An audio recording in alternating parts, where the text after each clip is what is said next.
এই যে মাছওয়ালা ভাইয়া, আপনার নাম কি? আমার নামই রুইতন খান।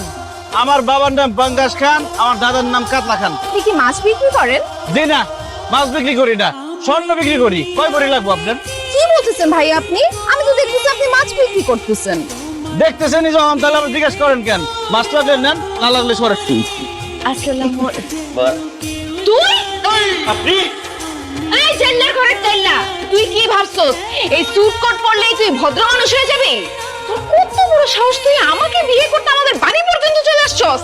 এই নিয়ে 32টা বিয়া ভাঙলো, আমি কানবো নাকি খুঁজতে নাচবো? আল্লাহ রে, গায়ের মধ্যে এত পারফিউম দিই, এত আতর দিই, তারপরে মাছের গন্ধ কেন যায় না? আমগো গায়ের থেকে মাছের গন্ধ কোনোদিনই যাইবো না। আর এটা আমগো খামদানি ব্যবসা না। সুইট এগুলো কি বলতেছে? তুমি সত্যি জেলে তুমি মাছ বিক্রি করো? মিথ্যা কথা বলতেছে। আমি জেলে হইতে যাবো কোন দুঃখে? আমি তো স্বর্ণ ব্যবসায়ী। আমি আর আমার বাবা দুজনে স্বর্ণ ব্যবসা করি, দুবাই থেকে স্বর্ণ আনি।